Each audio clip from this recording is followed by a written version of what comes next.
She believed in fairy tales, until her own family sold her silence as if it were a blessing in disguise.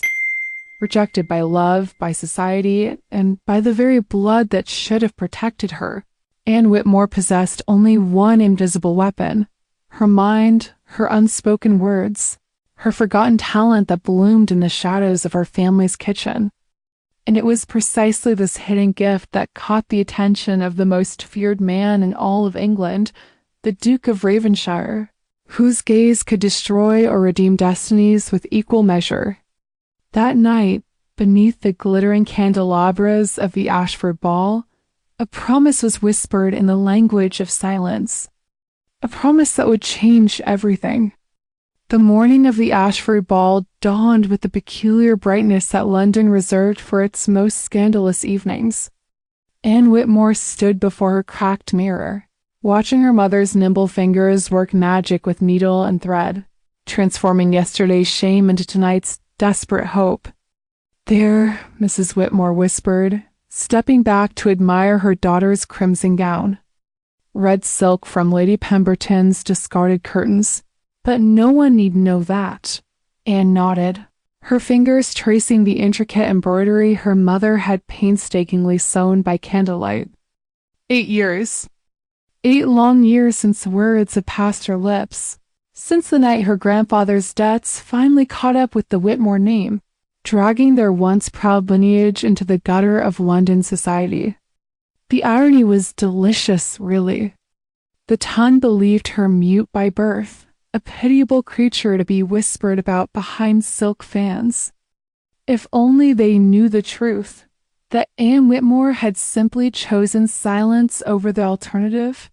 "Promise me," her mother said, cupping Anne's face with hands that bore the calluses of their fallen station. "Promise me you'll try tonight. Lord Pemberton's nephew will be there, and he's shown interest." Anne's stomach churned. Interest. Such a polite word for a man who collected broken things. She nodded dutifully, the perfect picture of obedient daughter. What else could she do? The creditors were circling like vultures, and her father spent his days drowning his failures in gin and regret. But as Anne descended the stairs in her makeshift finery, she couldn't shake the feeling that tonight would be different. Tonight, the carefully constructed walls of her silence might finally crumble. Miles away, in the opulent chambers of Ravenshire House, Alexander Park, the Duke of Ravenshire stood before his own mirror with considerably less drama and infinitely more dread. "Your Grace," his valet, Hendricks, ventured carefully, "perhaps tonight you might consider softening your reputation?" Alexander's reflections smirked back at him. At 32, he possessed the kind of devastating handsomeness that made London's mammas both covet and fear him in equal measure. Dark hair that caught the light like midnight, eyes the color of winter storms, and a mouth that seemed perpetually curved in sardonic amusement. Soften it? Alexander adjusted his pristine white cravat.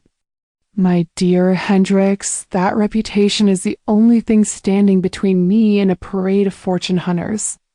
Let them think I torture servants and sacrifice virgins to dark gods. It keeps the ballrooms manageable." Hendricks sighed. He'd served the Park family for 40 years and knew better than anyone that the Duke's terrible reputation was as fabricated as a penny novel. Inside Ravenshire House, Alexander was beloved by his staff, generous to his tenants, and possessed of a dry wit that could reduce hardened soldiers to helpless laughter. Outside, however, he was a terrible duke, a man whose very presence could ruin reputations, and whose displeasure meant social death.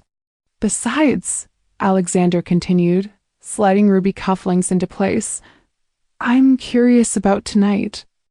There are whispers about the Whitmore girl. The mute one, Your Grace?" "The very same." Alexander's eyes glinted with interest. "Lady Pemberton mentioned something intriguing at tea yesterday. Apparently, the girl has an unusual talent." "Unusual how, Your Grace?" Alexander smiled, a real smile this time, not the practiced smirk he wore in public. That, my dear Hendricks, is what makes tonight interesting. The Ashford ballroom glittered like a jeweled cage, all crystal chandeliers and whispered secrets. Anne entered on her parents' arms, immediately aware of the subtle shift in conversation that followed her progress. There she is, the poor Whitmore girl. Such a shame about the family. Pretty enough, but what gentleman wants a wife who cannot speak? Anne had learned to read lips years ago, a survival skill that had served her well. She kept her expression serene, her posture perfect, while inside she catalogued every cruel observation. Miss Whitmore. Lord Pemberton appeared before them like a well-dressed vulture, his nephew Harold trailing behind. How lovely you look this evening. Anne curtsied gracefully, her eyes finding Harold's face. He was studying her with the intensity of a man appraising livestock, and she suppressed a shudder. Harold has been so looking forward to your company, Lord Pemberton continued, his tone suggesting this was a great honor. Perhaps a turn about the room? Before Anne could respond, or rather not respond, a voice cut through the conversation like a blade through silk. I am afraid Miss Whitmore is otherwise engaged. The temperature in their small circle seemed to drop by several degrees. Anne looked up to find herself staring into the winter storm eyes of the Duke of Ravenshire himself. He was magnificent and terrible, just as the gossips claimed.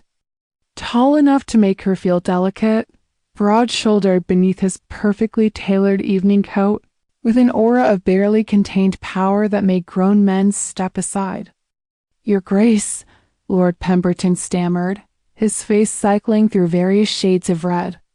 I wasn't aware ... double quotes. No, the Duke said mildly, extending his gloved hand toward Anne. I don't suppose you were. Miss Whitmore? Anne stared at his offered hand as if it were a serpent. This was not part of anyone's plan. The terrible Duke didn't dance with fallen angels like her. He certainly didn't rescue them from unwanted suitors. But his eyes held something she couldn't quite name. Challenge, perhaps, or curiosity. And beneath the terrible reputation, she glimpsed something unexpected. Kindness. She placed her hand in his. The ballroom seemed to hold its collective breath as the Duke led her onto the dance floor. Anne could feel every gaze, hear every whispered speculation, but for the first time in 8 years, she didn't care. You're wondering why, he said quietly as they took their positions for the waltz. Anne nodded, not trusting herself to maintain her charade if she tried to speak. Because, Miss Whitmore, I have a theory about you. His hand settled on her waist, warm even through her gloves. I think your silence isn't what it appears to be. Anne's step faltered, but he studied her effortlessly. I think, he continued, his voice low enough that only she could hear. You hear everything, understand everything, and choose your battles carefully. I think you're the most intelligent woman in this room. Her eyes flew to his face, searching for mockery, but finding only serious consideration. And I think, he said as they turned in perfect synchronization, tonight is going to be very interesting indeed.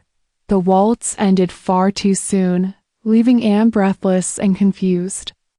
The Duke bowed formally, his expression giving nothing away, but as he straightened, he pressed something small into her palm. A note.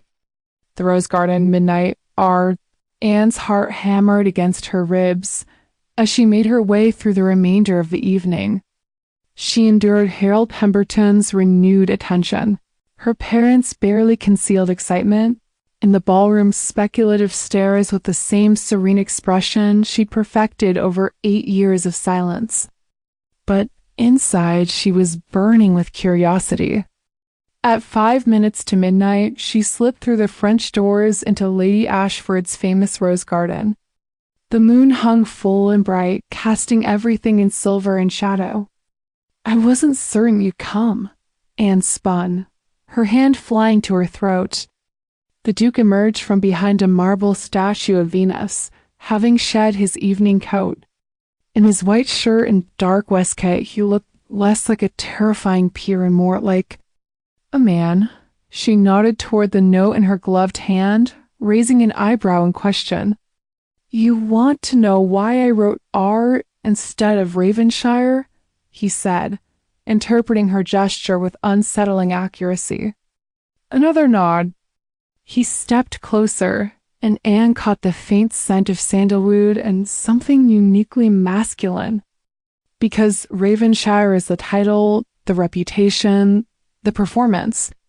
But I think you see past performances, don't you? Anne tilted her head, considering. Then, in a gesture that surprised even herself, she reached up and touched the corner of his mouth where it curved in that perpetual smirk. The Duke went very still. Emboldened by his reaction, Anne traced the line of his smile, then shook her head slightly. Not real, her gesture seemed to say. The smile isn't real. No, he said quietly, his voice rougher than before.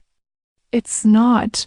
She dropped her hand, but he caught her wrist gently, turning it over to study her palm in the moonlight.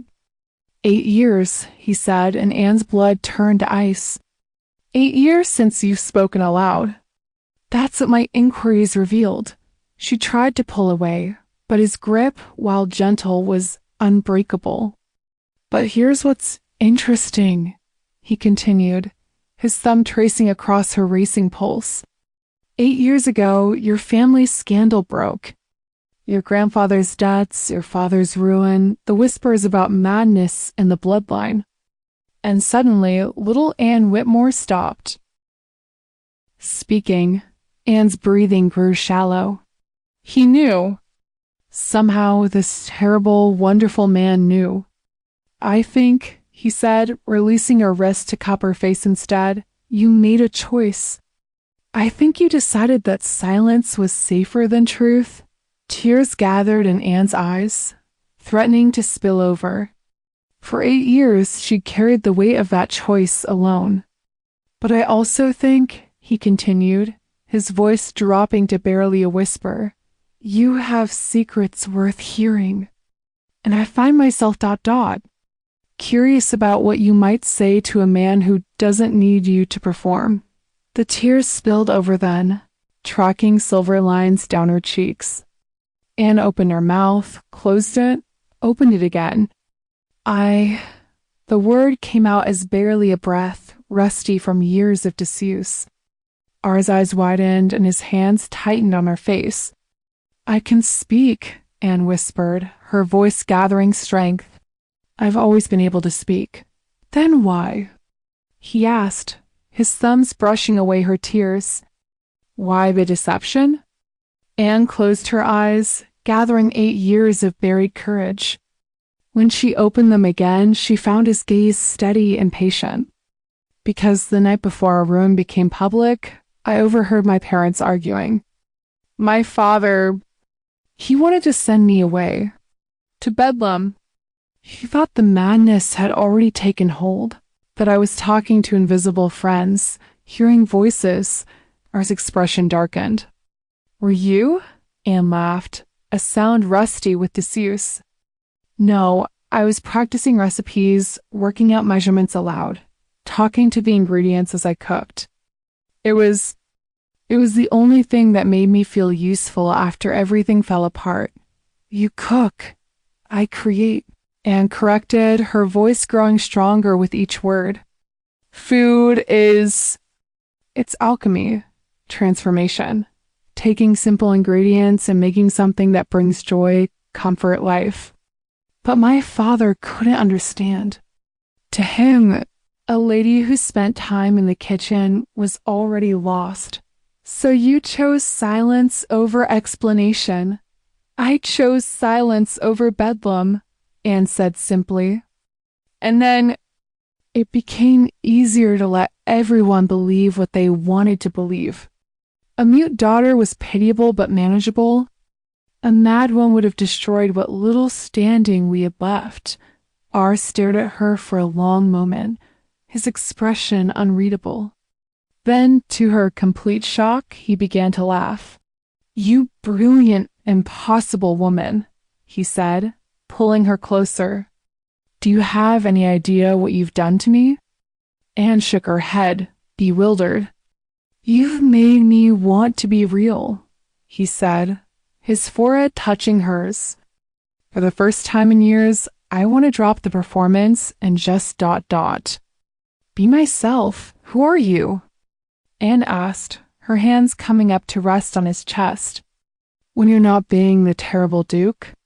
"I'm Alexander Park," he said simply.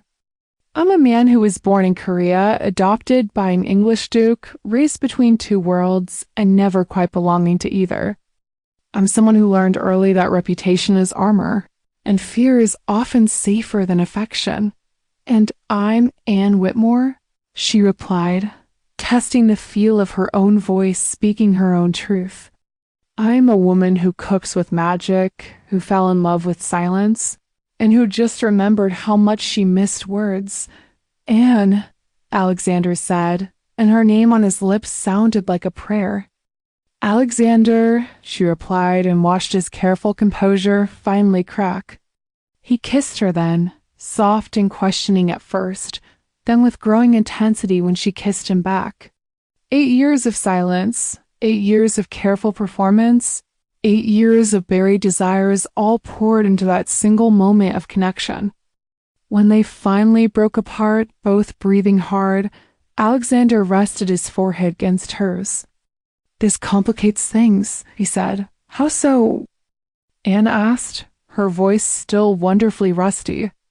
"Because now I have to figure out how to court a woman who doesn't officially exist."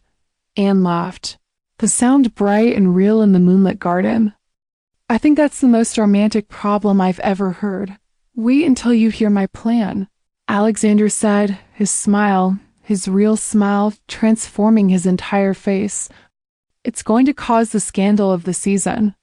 The next morning brought consequences swift and merciless. Anne woke to find her parents in the breakfast room, her father's face purple with rage, her mother weeping into her handkerchief. "Explain," her father demanded the moment she appeared. "Explain how my mute daughter was seen in intimate conversation with the Duke of Ravenshire and Lady Ashford's garden." Anne took a steadying breath. After 8 years of silence, the weight of truth felt both terrifying and liberating.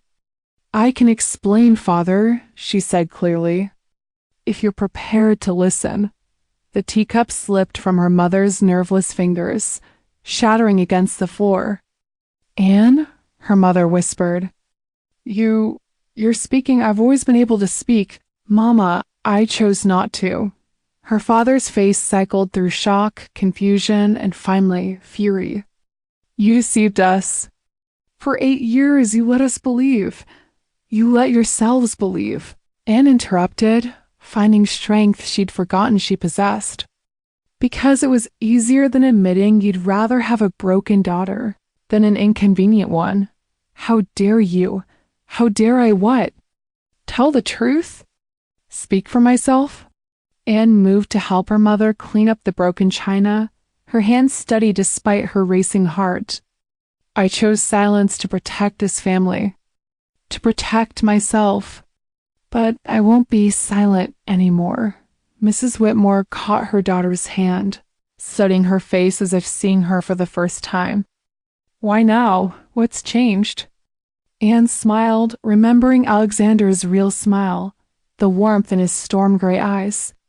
"Someone reminded me that truth is worth the risk. The Duke," her father said, his voice hard. "That monster seduced you with pretty words and false promises. Do you know what they say about him? What he's done to?" "I know what people say," Anne said calmly. "I also know that gossip and truth are rarely the same thing." A sharp rap at the front door interrupted the heated exchange. Anne heard their aging butler's footsteps, followed by a murmured conversation. "Miss Anne?" Hembridge appeared in the doorway, his expression carefully neutral. The Duke of Ravenshire is here to see you. He's brought quite an impressive calling card." Through the breakfast room window, Anne could see a magnificent carriage drawn by 4 white horses, accompanied by what appeared to be half the flower vendors in London. The small street was lined with curious onlookers, all craning their necks for a better view. "Tell His Grace that Miss Whitmore is not receiving," her father began. "Tell His Grace that Miss Whitmore will be down directly," Anne said, cutting across her father's words. "And Pembridge? Please ask cook to prepare tea for our guest." "The good china, Anne, you cannot." "I can, and I will." Anne turned to face her parents, her chin lifted with newfound determination. "For 8 years I've lived my life according to fear. Yours and mine. But fear is just another kind of prison, and I refuse to be imprisoned anymore." She swept from the room before either parent could respond, leaving them to grapple with the reality that their silent, obedient daughter had apparently been gathering strength all along. Alexander stood in the Whitmore shabby drawing room, studying the faded wallpaper and worn furniture with interest rather than disdain. So this was where Anne had learned to transform simple ingredients into magic, where she'd chosen silence over speaking her truth, where she'd become the most fascinating woman he'd ever encountered. "Your Grace." Anne appeared in the doorway, and Alexander felt his breath catch. In the harsh light of day, wearing a simple morning dress of blue muslin, she was even more beautiful than she'd been in her red silk gown. But it was the new confidence in her bearing, the way she met his eyes directly, that made his pulse quicken. "Miss Whitmore," he said, bowing formally. "Thank you for receiving me." "Thank you for the flowers," she replied, gesturing toward the window where his elaborate display was creating quite a stir. "Though I think you may have bought out every florist in London. Only half of them," Alexander said solemnly. "I'm saving the other half for tomorrow." Anne laughed. That bright, real sound he was already addicted to, and gestured for him to sit. "Tea will be ready shortly," she said, taking the chair across from him. "I should warn you my parents are adjusting to recent revelations." "I imagine they are. It's not every day one discovers their daughter has been practicing selective mutism as a survival strategy." Alexander leaned forward slightly. "How are you adjusting?" "It's strange," Anne admitted. 8 years of silence, and now I find myself wanting to say everything at once. To make up for lost time. "We have time," Alexander said quietly. "As much as you need." Anne tilted her head, studying him with the same intensity she'd shown in the garden. "Do we?" "Because I think your reputation and my family situation make this rather more complicated than a typical courtship." "There's nothing typical about this courtship," Alexander agreed. "Which is precisely why I've come prepared with a proposal." "Proposal?"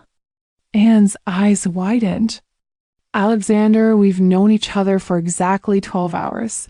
Not that kind of proposal," he said quickly, though the idea wasn't entirely without merit. "A business proposal." "A solution to both our problems?" Anne raised an eyebrow in a gesture so elegantly skeptical that Alexander had to suppress a smile. "Your family needs financial stability and social rehabilitation," he continued. "I need ... authenticity. Someone real in a world full of performance. And what exactly are you suggesting?" Alexander took a deep breath. This was the gamble. The moment that would either secure Anne's trust or lose it entirely. "I'm suggesting we give London society exactly what it craves. A scandal so delicious, they'll have no choice but to pay attention." "You? The fallen daughter who found her voice." "Me, the terrible duke who found his heart. A love story dramatic enough to overcome any amount of gossip or financial ruin. Anne stared at him for a long moment. You want to use our ... connection as theater? I want to use theater to protect our connection, Alexander corrected. Society loves nothing more than redemption narrative. Anne, the silent girl who learned to speak, the cruel duke who learned to love. Give them that story and they'll forgive almost anything. And if it's not just a story? Anne asked quietly, what happens when the performance becomes real? Alexander met her gaze steadily. Then we'll have to decide whether we're brave enough to let it. Within a week, Anne Whitmore had become the most talked about woman in London. The transformation was nothing short of miraculous or scandalous, depending on one's perspective. The Duke of Ravenshire was seen everywhere with the formerly mute Miss Whitmore on his arm. Hyde Park, the opera, exclusive dinner parties where her newfound voice charmed even the most skeptical hostesses. It's absolutely unprecedented, Lady Pemberton declared over tea with Lady Ashford and the Dowager Duchess of Marlborough. A mute girl suddenly speaking, and the terrible Duke dancing attendance on her as if she were a princess rather than a pauper. Mark my words, Lady Ashford replied, stirring her tea with unnecessary violence. There's something unsavory about the whole affair. Men like Ravenshire don't fall in love. They collect trophies. The Dowager Duchess, however, had been watching the couple closely at various social events. She'd seen the way the Duke's eyes softened when he looked at Miss Whitmore, the way his infamous smirk became genuine when she laughed. More intriguingly, she'd observed Miss Whitmore herself, the quiet intelligence, the way she listened more than she spoke, the grace with which she handled the tongue's barely concealed fascination with her story. Perhaps, the Dowager said carefully, we're witnessing something genuine. Heaven knows, London could use more authentic emotion and less calculated performance, but even as society debated the sincerity of the Duke's courtship, darker forces were gathering.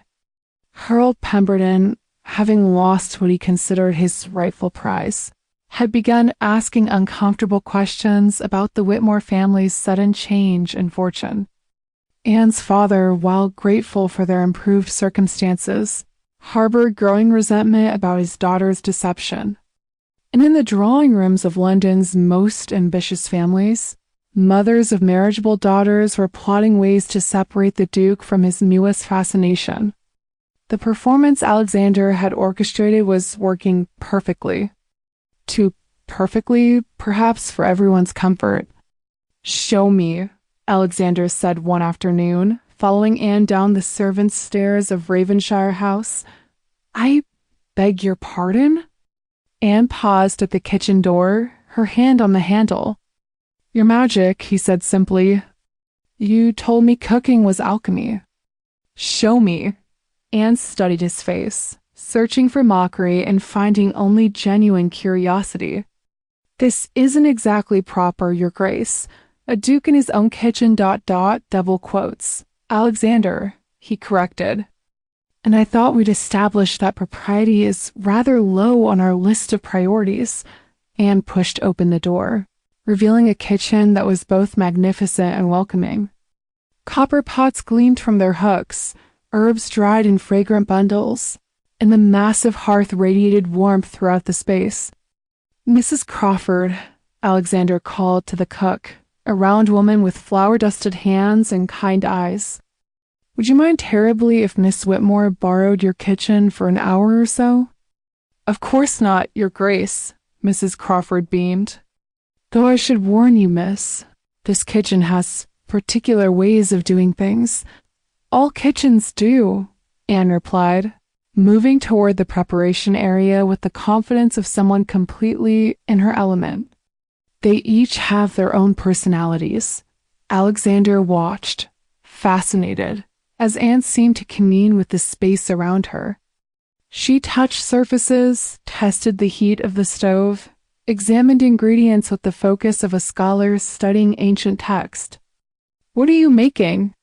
He asked. Something that tastes like forgiveness, Anne said without looking up. My grandmother's recipe. She taught me that food carries emotion, that cooking with intention can heal hearts as well as hunger. As she worked, Alexander found himself mesmerized. This was Anne unleashed, creative and confident, her hands moving with practiced grace as she built flavors layer by layer. Tell me about her, he said. Your grandmother.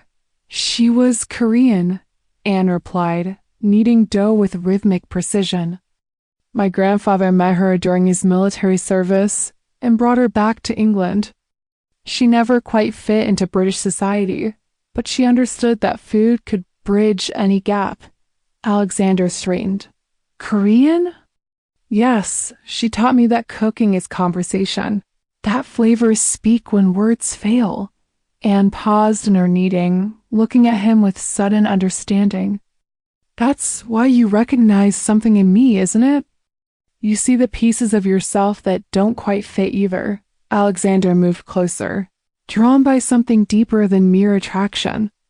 What was her name? Park Mi-young, Anne said softly. She took my grandfather's name when they married, but she kept her heart Korean. She used to say that identity isn't about choosing sides. It's about honoring all the pieces that make you whole. Park. Alexander's voice was barely a whisper. Anne's hands stilled. Alexander ... what is it? He was staring at her with an expression of wonder and disbelief. My birth name was Park Jin-woo. I was adopted by the Duke when I was 7 after my parents died. But before that ... double quotes. Before that you were Korean? Anne finished, understanding flooding her features. Park Mi-young would have been... She would have been my father's cousin. Alexander's voice was thick with emotion. Anne, we're family. Distant, but family nonetheless. The implications hung in the air between them. In a society obsessed with bloodlines and breeding, this connection was both blessing and complication. Is that why ... double quotes Anne began? No, Alexander said firmly, closing the distance between them. The connection I felt to you had nothing to do with blood and everything to do with recognition. Soul calling to soul.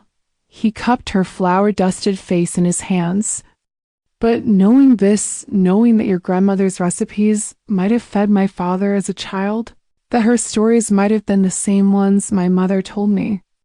It feels like fate or coincidence, Anne said practically, but her eyes were bright with unshed tears. Do you believe in coincidence? Alexander asked. Anne considered this, her hands coming up to cover his. I believe in choosing to see meaning in the connections that matter. Then choose to see meaning in this, Alexander said, and kissed her with 8 years of longing and a lifetime of hope. When they broke apart, both breathing hard, Anne rested her forehead against his. The bread is burning, she whispered. Alexander laughed, rich and real. Let it burn. We'll make more. Together? Together, he confirmed. Always together. But London society, like an elegant predator, was not content to let happiness flourish unchallenged. Lady Pemberton had spent sleepless nights plotting since her nephew's humiliation at the Ashford ball. The sight of that upstart Whitmore girl, with her suddenly convenient voice and impossible romance, was more than any respectable woman should bear. Harold, darling, she purred over breakfast. Studying the morning papers where yet another glowing account of the Duke and Miss Whitmore's romance dominated the society pages. I think it's time we discovered exactly why Miss Whitmore chose to start speaking again. Harold looked up from his eggs, his pale eyes brightening with malicious interest. What do you mean, Aunt? I mean, dear boy, that young women don't simply decide to abandon 8 years of silence without compelling reason. And compelling reasons usually involve secrets. Dark ones. Lady Pemberton had not reached her position as one of London's most feared gossips without learning how to unearth buried scandals. Within days, her network of servants, shop girls, and impoverished gentlewomen had begun digging into the Whitmore family's past with the thoroughness of archaeologists. What they discovered was more interesting than even she had hoped. The girl was seen, whispered her personal maid, a sharp-featured woman named Dobson who had once served the Whitmore household. 8 years ago, just before she went quiet. She was in the kitchen at all hours, talking to herself, mixing things that glowed strange colors. Glowed? Lady Pemberton leaned forward eagerly. Unnatural, it was. And the smells, sometimes like heaven, sometimes like sulfur. The other servants were frightened. Said she was practicing witchcraft. Lady Pemberton's smile was sharp as a blade. Witchcraft. An age where superstitions still held sway over even the most educated minds. Such accusations could destroy reputations faster than proven adultery.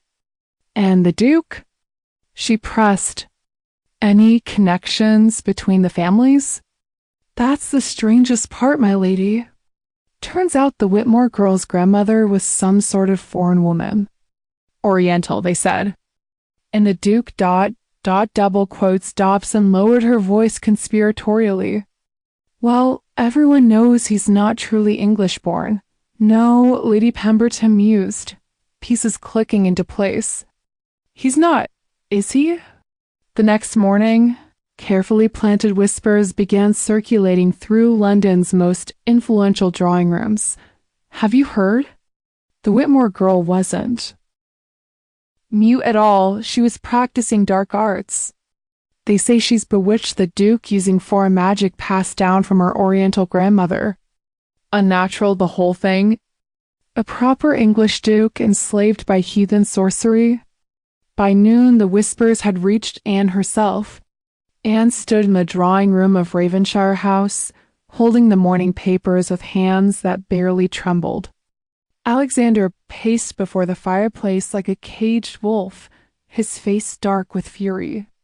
Miss Wu, the Oriental enchantress, Anne read aloud from the scandal sheet, has bewitched London's most eligible duke using foreign sorcery learned from her mysterious grandmother. Oriental enchantress, Alexander repeated, his voice deadly quiet.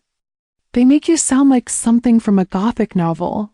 At least I'm mysterious and enchanting, Anne said, setting down the papers with careful precision. You're merely enslaved by heathen magic. Alexander stopped pacing to stare at her. How are you so calm about this? Anne smiled, but it didn't reach her eyes. Because I've been waiting for this moment since the night we met. I knew they wouldn't let us be happy without a fight. They have no proof of anything. These are just vicious rumors. Alexander, Anne's voice was gentle but firm. In London society, rumors don't need proof. They just need repetition. As if summoned by their conversation, Hendricks appeared in the doorway, his expression grim. Your Grace, Miss Whitmore? I'm afraid there are complications. What kind of complications? Alexander demanded. 3 of your major investors have requested meetings to discuss their concerns about your recent associations. Lady Pemberton has called an emergency meeting of the ladies. Charitable foundation to address what she terms foreign influences in proper English households. And double quotes, Hendricks hesitated, clearly reluctant to continue. Anne prompted. Miss Whitmore's parents have received visitors. Gentlemen asking very pointed questions about their daughter's recent behavior. And ancestry. Anne sank into the nearest chair, the weight of implications settling around her like a shroud. They're not just attacking me. They're attacking my family, your business interest, everything we care about. Alexander knelt beside her chair, taking her hands in his.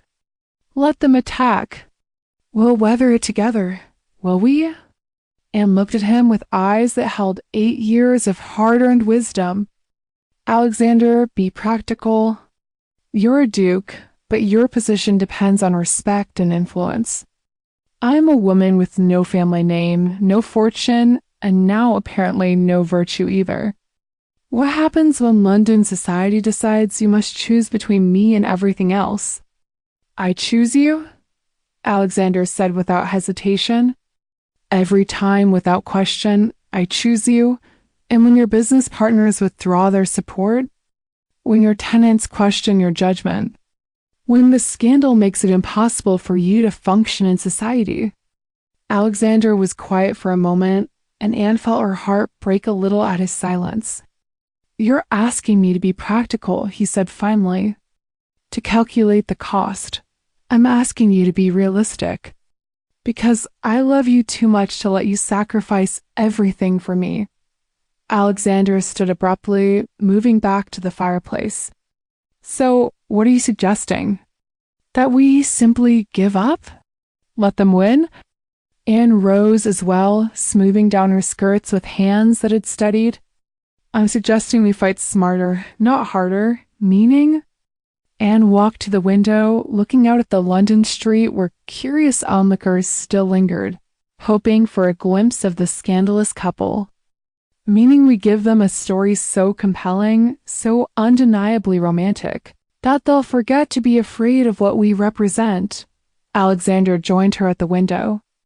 What kind of story? Anne turned to face him, her expression determined. The kind that turns witchcraft accusations into fairy tale magic. The kind that makes our differences into destiny. 3 days later, Anne stood in the center of Lady Ashford's ballroom, wearing a gown that was a masterpiece of symbolic defiance.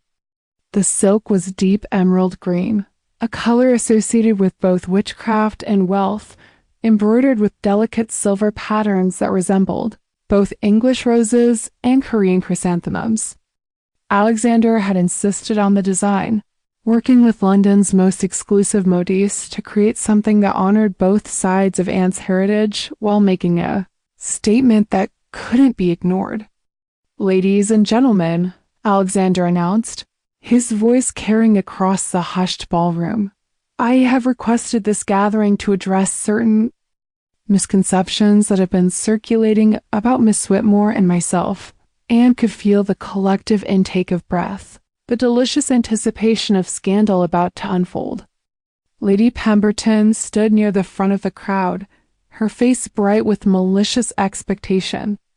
It's true, Alexander continued, that Miss Whitmore possesses abilities that some might consider ... unusual. A murmur rippled through the crowd. Anne lifted her chin, refusing to show fear. She can, for instance, transform the simplest ingredients into something that tastes like home to a homesick child. She can create dishes that carry comfort to the grieving, celebration to the joyful, and healing to the broken-hearted. Alexander gestured toward a small table that had been set up near the orchestra, laden with an array of delicate pastries and confections that Anne had spent the afternoon preparing. If this is witchcraft, Alexander said, his voice warm with affection and pride, then I confess myself entirely under her spell. He moved to Anne's side, taking her hand in his. Miss Whitmore learned the art of cooking from her grandmother, Park Mi-young, who taught her that food is love made tangible. The same Park Mi-young who, as it happens, was my father's cousin. Another murmur, this one of surprise rather than censure. What London society has witnessed is not the enslavement of an English duke by foreign magic, Alexander continued, but the recognition of family, the honoring of shared heritage, and yes, the unexpected blossoming of love. Lady Pemberton's face had gone from bright anticipation to mottled fury. Your Grace, she called out, her voice cutting across the ballroom. Surely you cannot expect us to believe that Miss Whitmore's unusual behavior can be explained away so simply.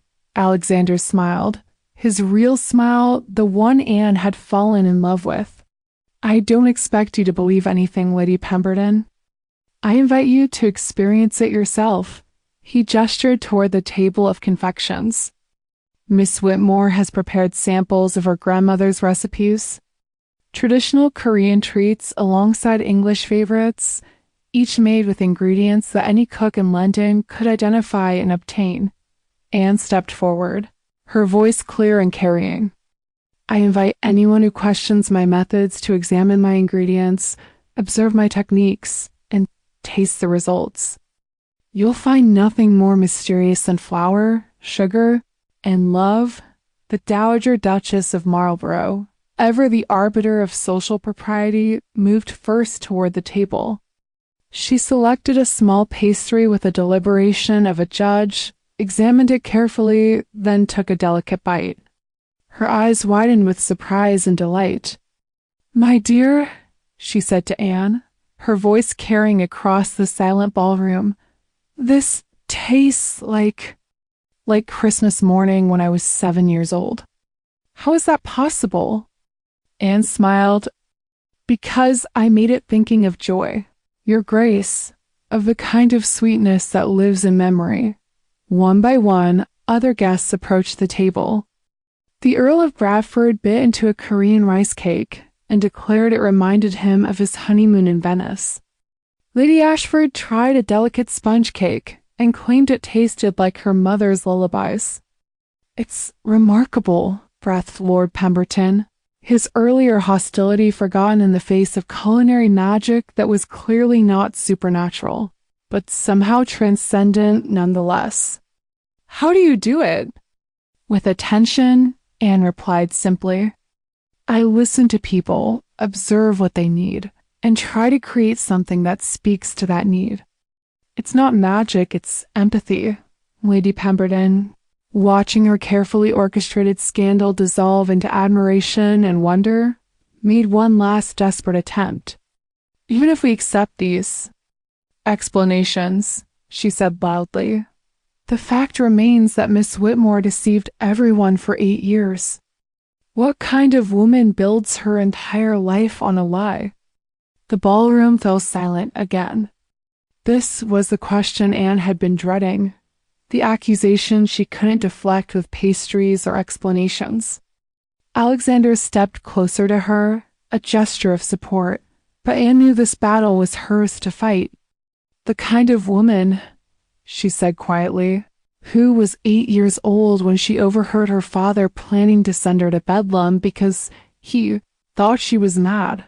A shocked gasp ran through the crowd. "The kind of woman who chose silence over institutionalization, who protected her family's reputation even while sacrificing her own voice." Anne's voice grew stronger with each word. "The kind of woman who learned that sometimes survival requires difficult choices, and that truth is a luxury not everyone can afford." She looked directly at Lady Pemberton. "I deceived no one, my lady. I simply allowed people to believe what they chose to believe, because the alternative was destruction. For 8 years, I carried the weight of that choice alone." Anne turned to address the entire gathering. "I understand that my deception troubles you, but I ask you to consider, what would you have done? What would you have sacrificed to protect the people you love?" The ballroom was utterly silent now, the weight of Anne's words settling over the assembled crowd like snow.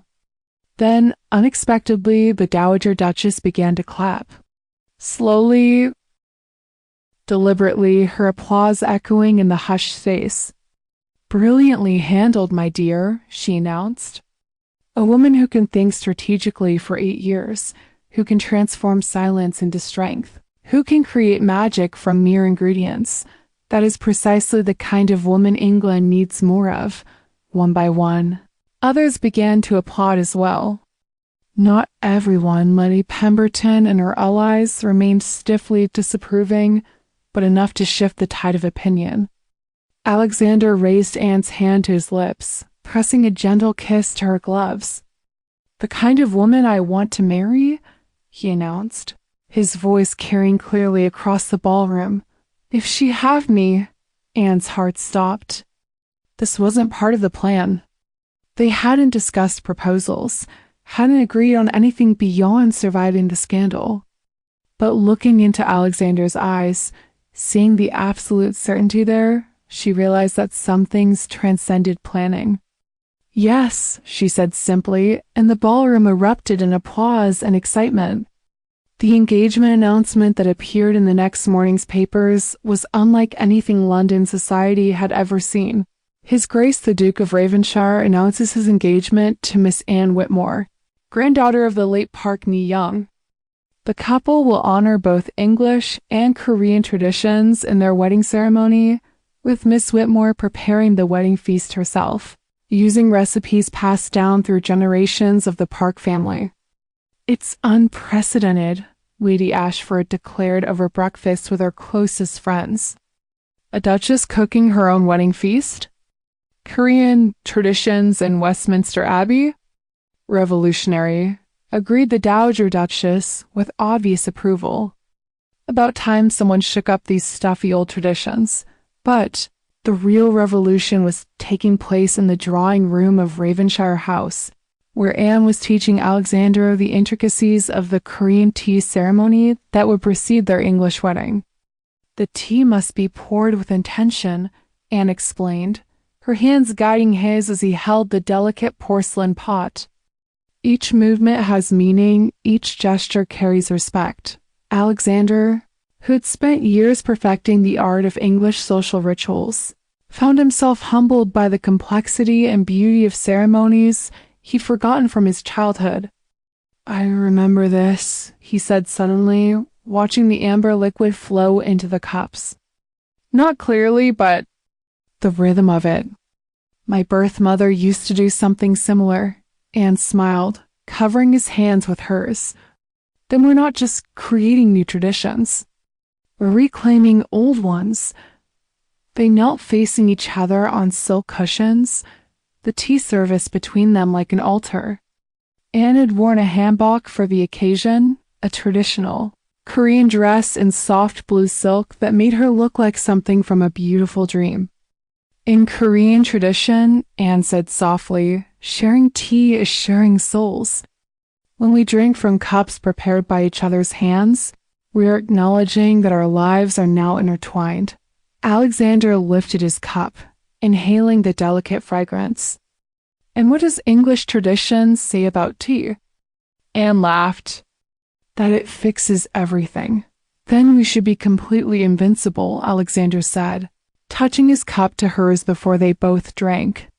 The tea was perfect, complex and soothing, with undertones that spoke of distant mountains and ancient wisdom. But more than the flavor, it was the ritual itself that moved Alexander.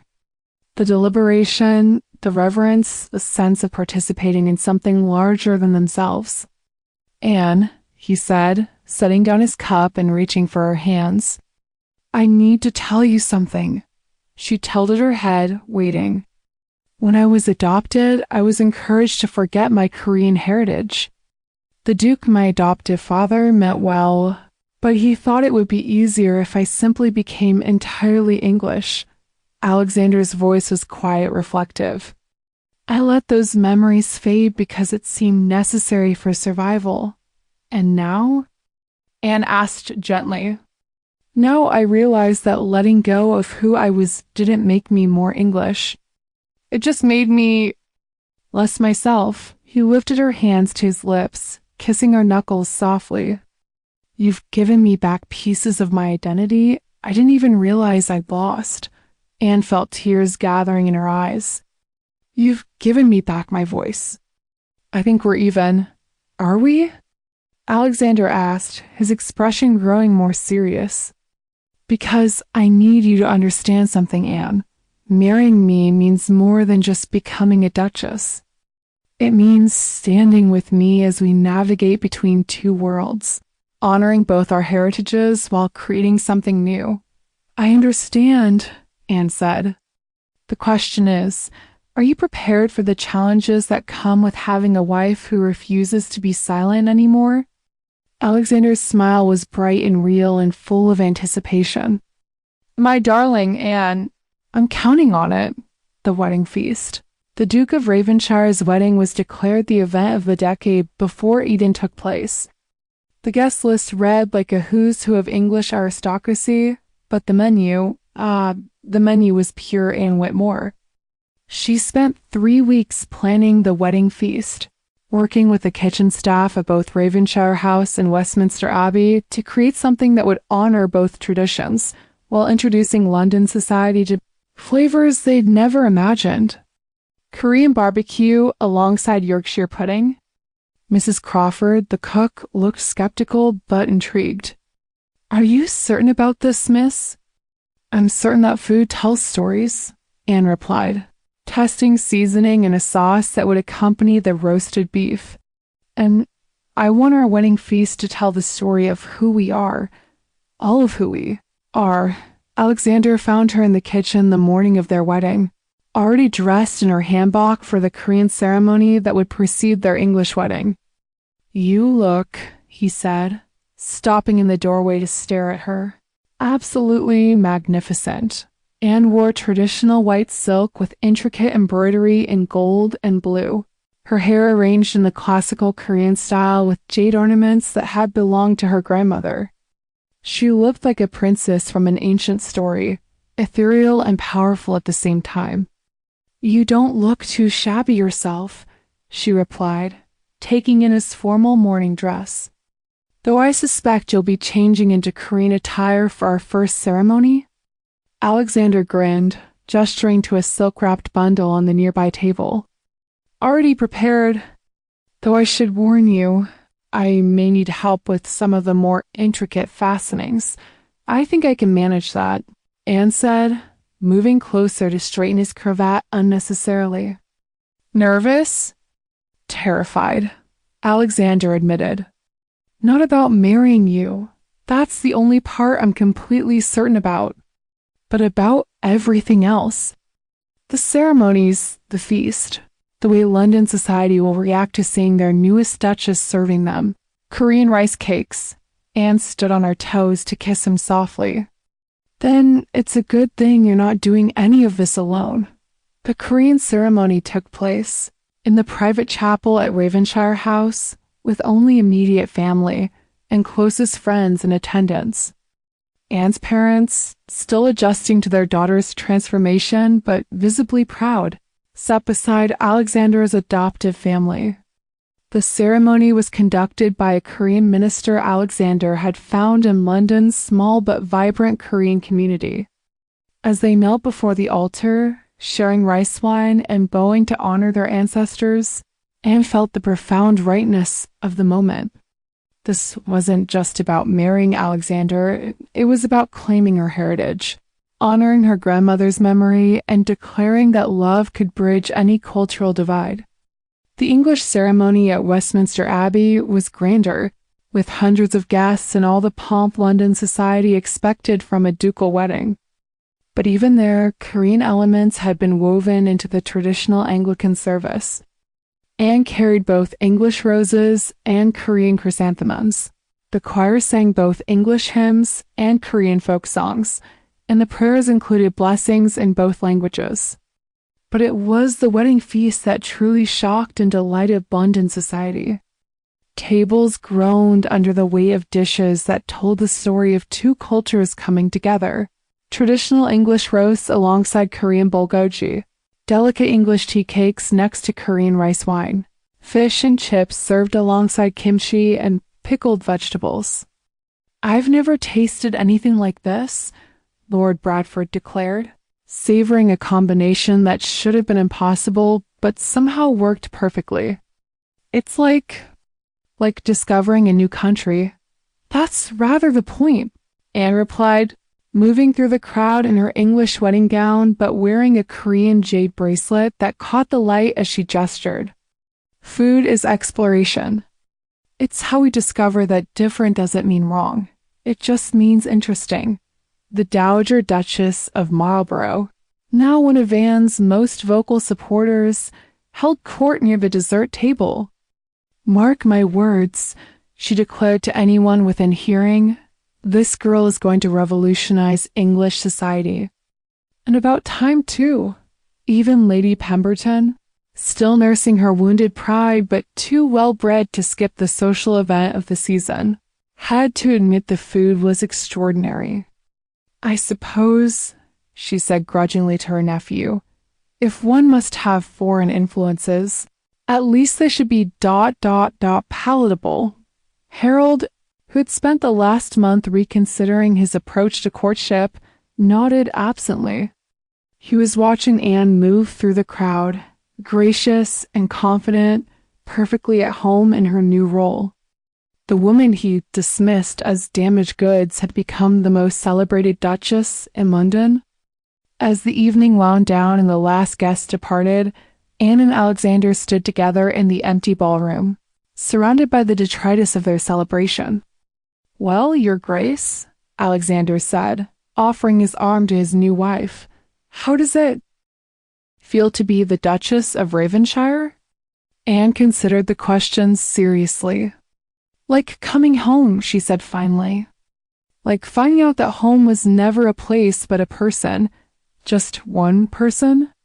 Alexander teased. "Well," Anne amended, "one person, one magnificent house, one incredible staff, and the knowledge that I can cook whatever I want in that beautiful kitchen whenever the mood strikes." Alexander laughed, the sound echoing in the empty ballroom. "I love you, Anne Park Whitmore Ravenshire." "I love you too, Alexander Park, Duke of Ravenshire," she replied. "All of you." Every complicated, wonderful piece. 6 months after their wedding, the Duke and Duchess of Ravenshire had established themselves as London society's most unconventional and most beloved couple. Anne had transformed Ravenshire House into something unprecedented, a place where English aristocracy and Korean tradition coexisted in perfect harmony. The formal dining room now featured both Chippendale chairs and Korean floor cushions. The library contained both English classics and Korean poetry. The kitchen, Anne's particular domain, had become famous throughout London as a place where culinary magic happened daily. The Duchess's Tuesday salons are absolutely essential, Lady Ashford declared to her circle of friends. Where else can one learn proper Korean tea ceremony while discussing the latest poetry from Lord Byron? Indeed, Anne's Tuesday salons had become the most sought-after invitation in London. Part cultural education, part social gathering, part culinary adventure, they drew everyone from politicians to poets, merchants to marquises. "The remarkable thing," observed the Dowager Duchess of Marlborough, settling into her usual spot on Anne's favorite silk cushions, "is how she's made all of this seem not just acceptable, but desirable. 6 months ago, London society was terrified of anything foreign. Now they're practically competing to display their cultural sophistication." Anne, pouring tea with the graceful precision she'd perfected over months of practice, smiled at the compliment. People fear what they don't understand, but they're curious by nature. Give them a safe way to explore something new, and most will surprise themselves. Alexander, who had taken to wearing a mixture of English and Korean elements in his daily dress, English tailoring with Korean silk details, traditional cravats with jade cufflinks, watched his wife hold court with obvious pride. She'd grown into her role as Duchess with remarkable ease, but more than that, she transformed the role itself. Previous Duchesses of Ravenshire had been content to manage household affairs and make polite conversation. Anne had turned the position into a platform for cultural bridge building and social innovation. "Your Grace," Lady Pemberton approached with visible reluctance but obvious determination. In the months since the wedding, she'd been forced to acknowledge that fighting Anne's influence had become not just futile but socially damaging to herself. "Lady Pemberton," Anne replied warmly, offering the older woman a cup of perfectly brewed tea. "How lovely to see you. I wanted to. That is, I hoped you might ... double quotes." Lady Pemberton struggled with words that clearly pained her. My nephew Harold has asked me to inquire whether you might consider teaching him some of your culinary techniques." Anne managed to keep her expression composed despite her surprise. "He's interested in cooking?" "He's interested in understanding," Lady Pemberton admitted. "The world has changed, Your Grace. Those who fail to change with it find themselves increasingly ... irrelevant." It was as close to an apology as Anne was likely to receive, and she chose to be gracious about it. "I would be delighted to teach Mr. Pemberton," she said. Cooking is, after all, about bringing people together. As Lady Pemberton retreated, looking simultaneously relieved and mortified, Alexander moved to Anne's side. "That was well handled," he murmured. "Though I confess, I'm curious to see Harold Pemberton trying to master Korean seasoning techniques. Everyone deserves a chance to grow." Anne replied diplomatically, though her eyes sparkled with mischief. "Besides, I have a feeling his mother will learn as much as he does." "Speaking of learning," Alexander said, producing a letter from his jacket pocket, "I have something that might interest you." Anne opened the letter, her eyes widening as she read. "The Royal Korean Embassy wants to invite us to visit Seoul. Apparently word of our ... cultural initiatives has reached the Korean court. They're curious about the English Duke and his Korean heritage Duchess, who are introducing Korean culture to London society." Anne stared at the letter, a mix of excitement and nervousness flooding her features. "Alexander, I've never been to Korea. My grandmother left when she was barely 18. I know the traditions she taught me, but I don't know the country itself." "Then perhaps," Alexander said softly, "it's time we both learned together." Anne looked around the salon, at the mix of English and Korean guests engaged in animated conversation, at the fusion of cultures that had become as natural as breathing, at the life they'd built from impossible love and stubborn determination. "Yes," she said, folding the letter carefully. "I think it's time we went home." Both homes. 1 year later, Anne stood in the kitchen of Ravenshire House, teaching a cooking class that would have been unimaginable 2 years earlier. Her students included Harold Pemberton, who had surprised everyone, including himself, by showing genuine aptitude for Korean barbecue techniques. The eldest daughter of Lord Bradford, who was writing a cookbook combining English and Korean recipes. 3 younger sons of various nobility seeking practical skills, and a handful of London's most fashionable ladies who had decided that cooking was the latest essential accomplishment. "Remember," Anne instructed, watching as Harold carefully adjusted the heat under his pan, "cooking is conversation.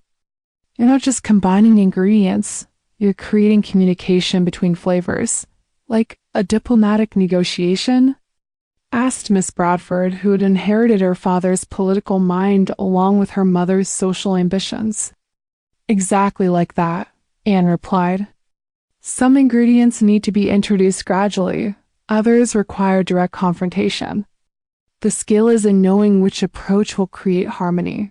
Alexander appeared in the kitchen doorway, still dusty from his morning ride, but drawn, as always, by the sound of Anne's laughter and the incredible aromas that constantly emanated from her domain. "Your Grace," Harold looked up from his carefully tended bulgogi, "I don't suppose you'd care to judge our efforts?" "I would be honored," Alexander replied, accepting a small plate Harold offered with the same seriousness he brought to matters of state. Anne watched her husband taste Harold's creation, his expression thoughtful and encouraging. The transformation in both men still amazed her sometimes. Harold had evolved from entitled suitor to genuine student, while Alexander had learned to see potential allies in former enemies. "Excellent balance," Alexander pronounced. "The sweetness and spice complement each other perfectly." Harold flushed with pleasure at the praise, and Anne felt a familiar warmth in her chest. This was what she'd always envisioned, food as a bridge, Cooking as connection, her kitchen as a place where barriers dissolved in shared purpose. Your Grace, Miss Bradford ventured, might I ask about your upcoming journey? The entire town is fascinated by your planned expedition to Korea. Anne and Alexander exchanged a look, full of shared anticipation and nervous excitement. They were scheduled to depart for Seoul in 3 weeks, carrying letters of introduction from the British Crown and a collection of wedding gifts from London society to the Korean court. We're honored by the invitation, Anne replied carefully. And curious to learn how, Korean traditions have evolved in their homeland while we've been adapting them to English society. Will you be gone long? Asked Lady Morson's daughter, a shy girl who had blossomed under Anne's patient instruction. 6 months, Alexander answered. Long enough to truly understand the country of my birth, and to learn whether the cultural fusion we've created here might have counterparts elsewhere. And, Anne added with a smile, to discover whether Korean cooks will approve of what I've done with their traditional recipes. As the lesson concluded, and students began departing with their carefully wrapped leftover creations, Anne and Alexander found themselves alone in the kitchen that had become the heart of their unconventional household. Any regrets? Alexander asked, pulling Anne into his arms despite her flour-dusted apron. Anne considered the question seriously. 2 years ago, she'd been a silent girl in a shabby dress, convinced that her only value lay in her ability to remain invisible. Now she was a duchess, a cultural innovator, a teacher, and most importantly, a woman who had learned to use her voice for purposes she never imagined. Only one, she said finally. Alexander's eyebrows rose in surprise.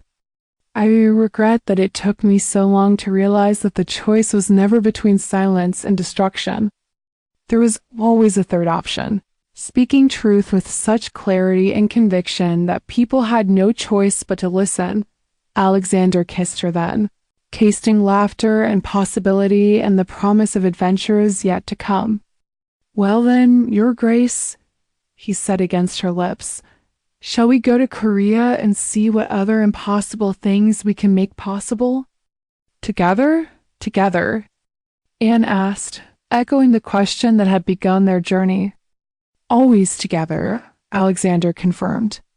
In English, in Korean, and in whatever new language we create along the way. As they stood in their miraculous kitchen, surrounded by the evidence of cultures merged and traditions transformed, Anne reflected on the unexpected alchemy of love. She had learned to speak again. Alexander had reclaimed his heritage, and together they created something entirely new from the pieces of their separate histories. Outside, London continued its ancient rhythms, but inside Ravenshire House, the future was being written in recipes passed between generations, in voices that had learned to sing in harmony, and in the quiet miracle of 2 hearts that had found their perfect counterpart. The girl who had chosen silence to survive had become a woman whose voice could change the world, one conversation at a time. And this, Anne thought, as Alexander spun her around the kitchen while she laughed with pure joy, was only the beginning. 5 years later, the drawing room of the British Embassy in Seoul buzzed with animated conversation in 3 languages as Anne supervised the preparation of what had become legendary, her monthly cultural exchange dinners. Mama, a voice called in perfect Korean, followed immediately by the same word in English. 4-year-old James Alexander Park came running into the room, his dark hair tousled from playing in the embassy gardens, his face bright with excitement. Slow down, little dragon, Anne laughed, catching her son up in a whirl of silk and giggles. He was the perfect blend of his parents, Alexander's storm gray eyes and Anne's delicate features, with a personality that was pure diplomatic charm inherited from both sides. The Korean ladies want to know if you'll teach them how to make English scones, James announced importantly. And the English ladies want to learn kimchi. And Papa says to tell you that the ambassador is very impressed with the turnout." Anne looked around the room where Korean court ladies in gorgeous handbocks mingled effortlessly with English diplomatic wives in the latest London fashions. The fusion that had begun in her London kitchen had evolved into something far more significant, a genuine cultural exchange that was changing diplomatic relations between the two nations. "Tell Papa that I'm very impressed with how well his Korean has improved," Anne replied, setting James down and smoothing his hair. "And tell the ladies that we'll start with scones and work our way up to kimchi."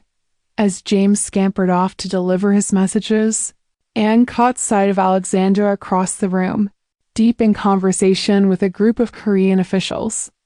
He wore a combination of English diplomatic dress and Korean silk accessories that had become his signature style, representing both cultures with equal pride. He looked up, caught her watching him, and smiled.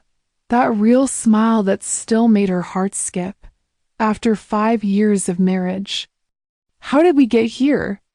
And wondered not for the first time. From a London ballroom where she pretended to be mute to an embassy in Seoul, where she was helping redefine international relations, seemed like an impossible journey. But then, again, their entire love story had been built on impossibilities made real through stubborn determination and the willingness to speak truth, no matter how uncomfortable. "Your Grace," one of the Korean ladies approached with a deep bow. "We are so honored by your presence here, and by the bridge you have built between our nations." "The honor is entirely mine," Anne replied in careful Korean, still sometimes amazed by her ability to speak the language her grandmother had taught her in secret whispers years ago. "I am learning as much as I am teaching," and it was true. These 5 years in Korea had taught Anne that heritage was not just about recipes and traditions passed down, but about understanding the living culture from which those traditions had grown. She'd learned to see her grandmother's stories not as quaint memories, but as pieces of a complex, beautiful civilization. More importantly, she'd learned that the girl who had chosen silence in a London drawing room had become a woman whose voice could literally bridge nations. "Anne," Alexander appeared at her elbow, his expression mixing affection with diplomatic urgency. "The king's representative is here. He wants to discuss the possibility of establishing a permanent cultural exchange program between Britain and Korea. With us, as the founding directors," Anne felt her breath catch. They'd hoped for something like this, but to have it actually offered, what would that mean, practically? She asked. "It would mean staying in Korea for another 3 years at least, building something unprecedented. Creating the foundation for understanding between East and West." Alexander paused, his eyes searching her face. "It would mean changing our entire life plan." Anne looked around the room again, at the impossible mixture of cultures that had somehow become as natural as breathing, at their son chattering happily in Korean with the ambassador's children, at the future spreading out before them like an unwritten book. "You know," she said slowly, "when I was 8 years old, I thought my life was over because I chose silence over speaking. I thought I was limiting myself to the smallest possible existence. And now?" Alexander prompted.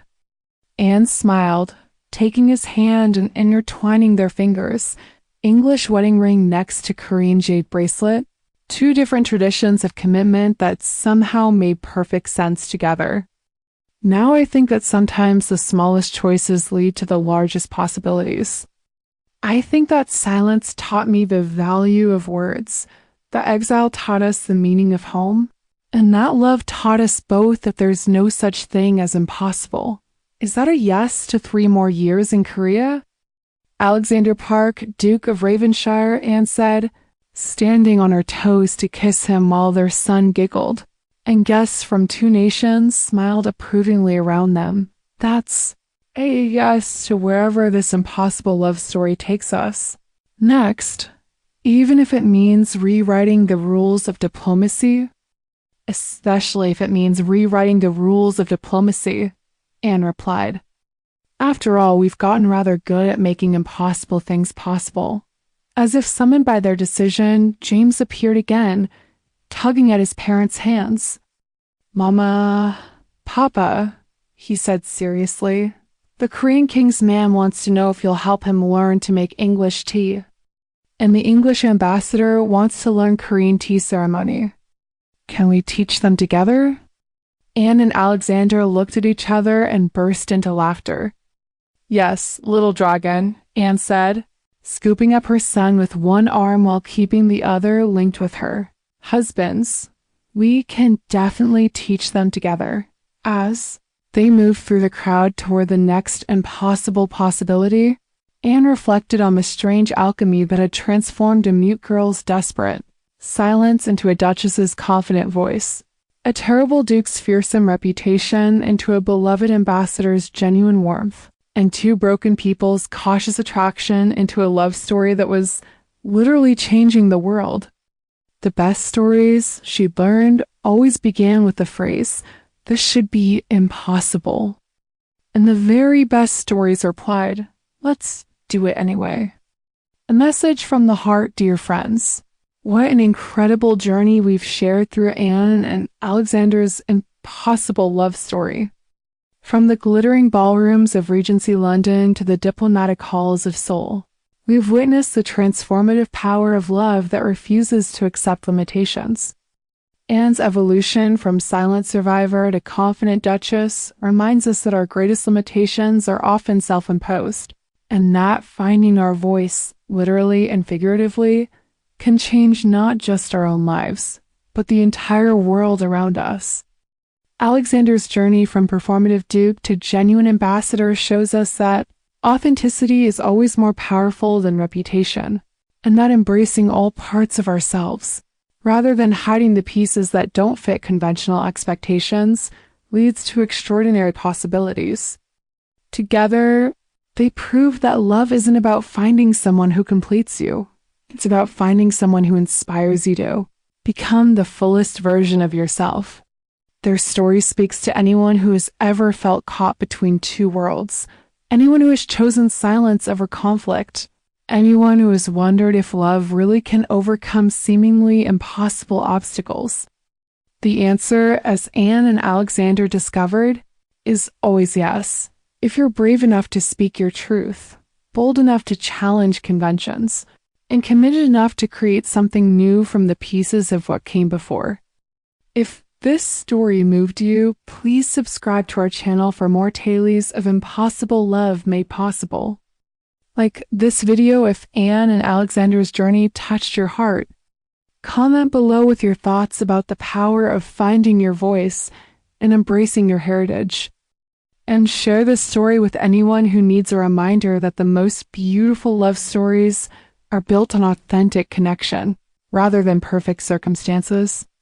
What impossible love story would you like to hear next? What other barriers would you like to see love overcome?